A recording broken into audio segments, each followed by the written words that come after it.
¿Cómo lucía Constantinopla poco después de la grandiosa celebración de inauguración en 330 después de Cristo?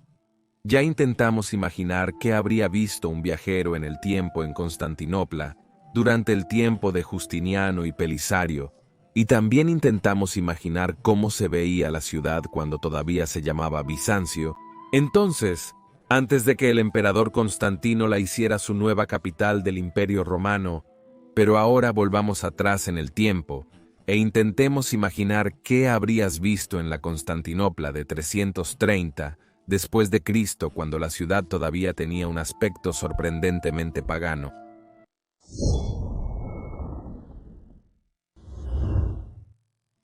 Constantinopla es una ciudad que tiene una fascinación inmensa para muchas personas, porque al igual que Roma antes de ella, fue la capital del Imperio Romano durante mucho tiempo, y también como Roma durante todo ese tiempo, cambió dramáticamente a lo largo de su historia. Ya hemos hablado extensamente sobre cómo debió haber aparecido la ciudad antes de que Constantino la hiciera su nueva capital, por lo que desde sus primeros siglos, como asentamiento tracio, hasta la ciudad griega de Bizancio y al Bizancio romano. En aquellos días, la ciudad tenía un aspecto muy pagano, con muchos templos grecorromanos adornando la Acrópolis, que estaba situada donde uno encontraría hoy el Palacio de Topkapi. En tiempos romanos, la ciudad creció primero hasta la muralla severiana, que fue construida por Septimio Severo después de que Bizancio sufriera daños bastante graves en las guerras civiles, después de la muerte de Cómodo. Pero hay evidencia de que para el año 300 después de Cristo la ciudad ya había crecido más allá de la muralla severiana, pero ¿cuánto?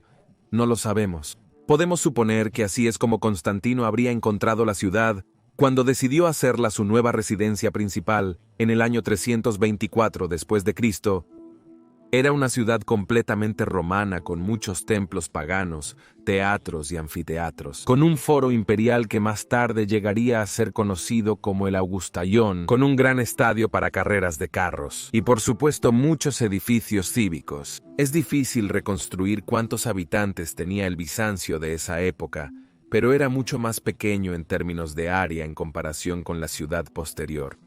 Por lo tanto, 100.000 habitantes puede ser visto como un número razonable. Según la leyenda, Constantino fundó la ciudad después de un sueño en el que la ubicación de su nuevo asiento imperial le fue revelada por un ser angelical. Por supuesto, podemos estar bastante seguros de que, al igual que muchas otras revelaciones sagradas que supuestamente tuvo Constantino, esta también fue creada póstumamente por sus escritores cristianos, siendo Eusebio el primero y principal entre ellos.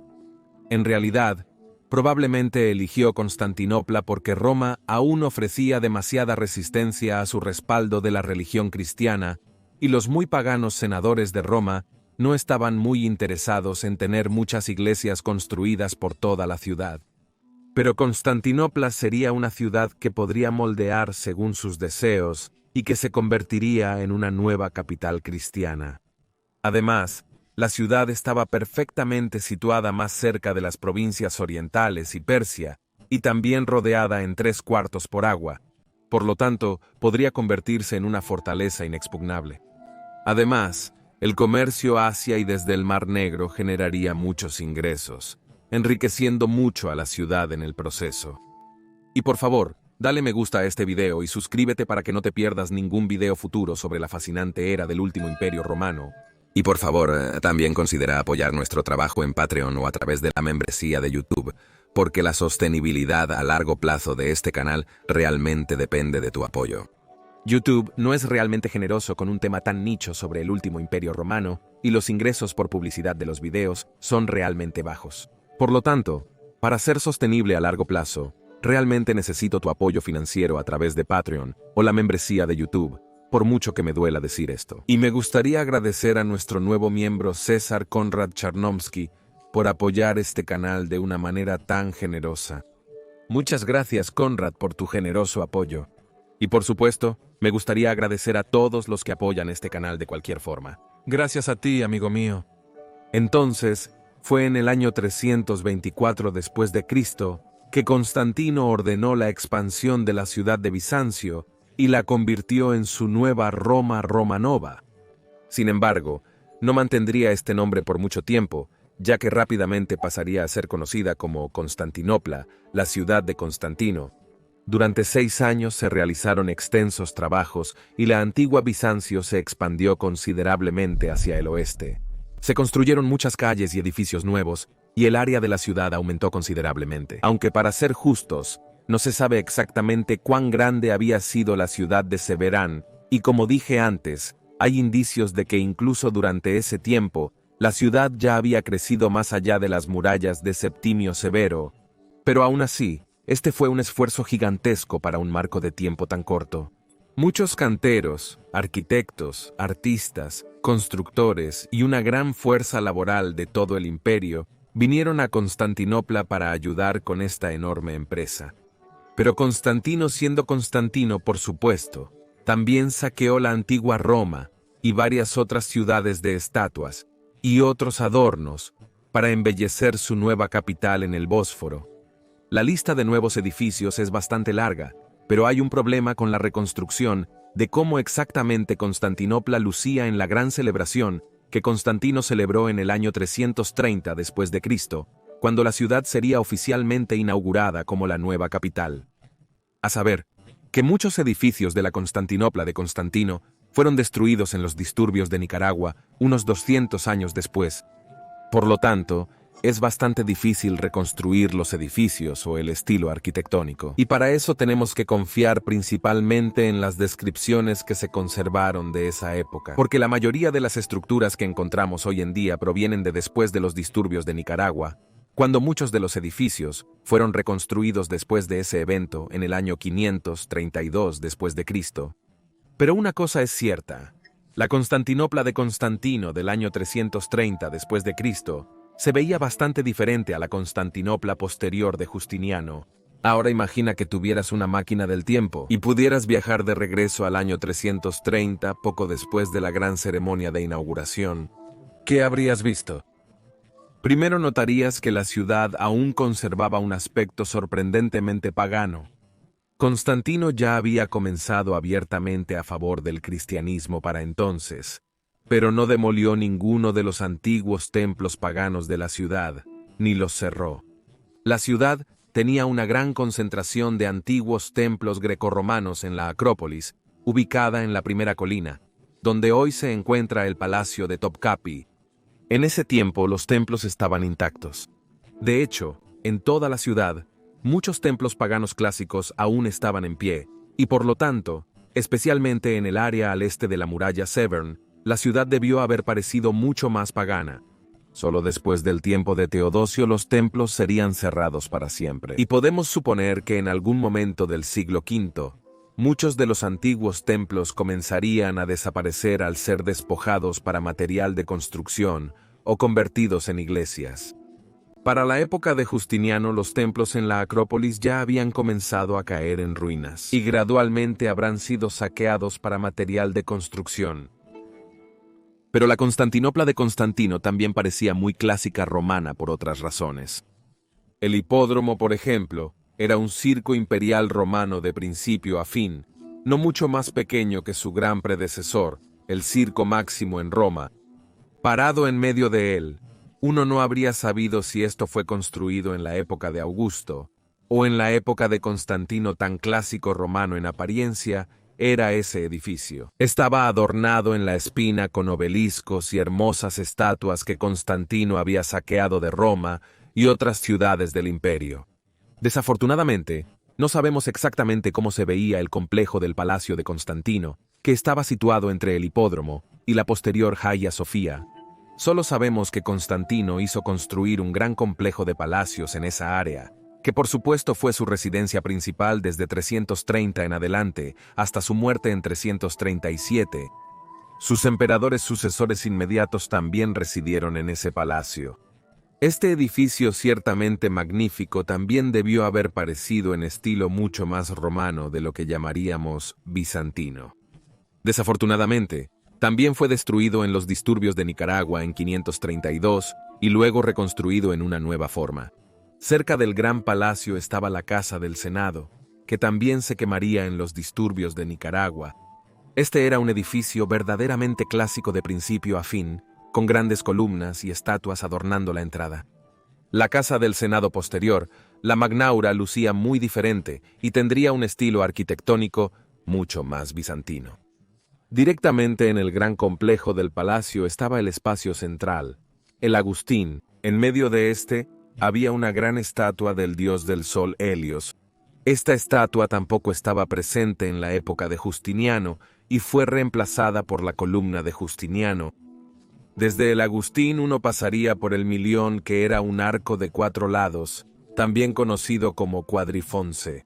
Tenemos una estructura así que sobrevive en Roma hasta el día de hoy en el Foro Boarium, a saber, el Arco de Janus. Podemos suponer que el Milion era una estructura muy similar. Pasando al oeste, a través de la gran calle central de la ciudad, el Mese, que estaba colonizado a los lados con peristilos, donde ciertamente muchos comerciantes montarían sus tiendas. Luego entraríamos en la obra posiblemente más grande de Constantino, el Foro, que lleva su nombre. Entraríamos a través de un magnífico arco de triunfo, de un tipo que probablemente era similar en apariencia al arco de Constantino en Roma. Otro arco similar estaba en el lado opuesto. El foro en sí era de forma ovalada, y a todos los lados ese espacio estaba rodeado por peristilos columnados, y en el centro Constantino había erigido una gran columna, sobre la cual había colocado una estatua de él mismo, en la forma del dios del sol, Sol Invictus. Luego estaba la segunda casa del Senado de Constantinopla también en ese foro, que era de forma redonda, bastante similar en apariencia al Panteón en Roma, aunque por supuesto de una estatura un poco menor. Más al oeste pasaríamos un tetrápilo. Ahora hacia el norte se desviaría una calle, que más tarde llevaría al Gran Ninfeo. Esta estructura fue construida solo unas pocas décadas después, en 373, y era una gran fuente de forma semicircular, con muchas hermosas estatuas colocadas en nichos de la forma redondeada. Esto es notable, ya que es de principio a fin una estructura pagana clásica, dedicada a las ninfas, y no lo que esperaríamos de una capital cristiana. Por supuesto, la ciudad también contaba con acueductos, pero al igual que el Nymphaeum, solo unas pocas décadas después se agregaría el acueducto de Valens, por lo que esta estructura tampoco existiría en la época de Constantino, pero lo que sí existía era la iglesia de los Santos Apóstoles, donde el propio Constantino fue enterrado. La iglesia fue construida bajo Constantino y solo podemos adivinar cómo debió haber lucido, a partir de descripciones, pinturas y edificios posteriores que se cree que fueron construidos como copias de la iglesia de los Santos Apóstoles. Podemos suponer que ciertamente se erigió un número bastante grande de otras iglesias a lo largo de la ciudad.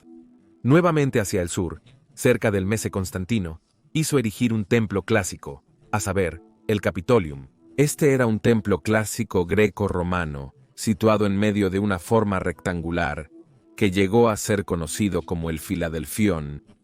Aquí de nuevo, una estructura sorprendentemente pagana. Muy al oeste entonces, Constantino ordenó la construcción de grandes muros, con el fin de transformar la ciudad en una fortaleza inexpugnable, lo que efectivamente se convertiría más tarde. Una puerta dorada sería la entrada principal a la ciudad. Durante estos tiempos, el área al oeste de los muros aún no estaba urbanizada, por lo que la ciudad volvería a crecer más tarde, hasta que se extendería en algunas partes en el siglo V, ya tan al oeste como las murallas terrestres de Teodosio, que también se construyeron a principios del siglo V. Por lo tanto, podemos quedar bastante asombrados al aprender cuán pagana era la apariencia de la ciudad durante el tiempo de Constantino e incluso en décadas posteriores, hasta el reinado de Teodosio. Solo después de Teodosio, cuando se ordenó el cierre de los templos paganos, la ciudad perdería gradualmente más de su antigua apariencia grecorromana. Pero tomaría más de 200 años hasta que la ciudad pareciera más lo que llamaríamos bizantina. Pero en la época de Constantino, alrededor del 330, después de Cristo, Constantinopla, a pesar de presumir de un número de iglesias recién construidas, todavía tenía una apariencia abrumadoramente clásica, romana y pagana. Esto es algo que personalmente me sorprendió bastante, y espero que encuentres este hecho tan fascinante como yo. En futuros videos, finalmente exploraremos cómo Constantinopla se transformó en la temprana y posterior Edad Media, y cómo la ciudad realmente pasaría por una transformación similar a la de Roma, porque para 1453, cuando la ciudad cayó, apenas se podría llamar ciudad. Se había transformado en pequeñas áreas habitadas, intercaladas por vastos campos de ruinas y pastizales, con solo pequeñas áreas habitadas restantes. Exploraremos la transformación exactamente como lo hicimos en el caso de Roma con gran detalle. Y si estás interesado en aprender cómo debió haber lucido Constantinopla durante el tiempo de Justiniano, puedes ver este video aquí en la esquina superior derecha. Pero si estás más interesado en aprender sobre la transformación de Roma, puedes ver el otro video en la esquina inferior derecha. Digo gracias de nuevo a todos los amigos de la historia romana. Gracias a Michi y Benevalete.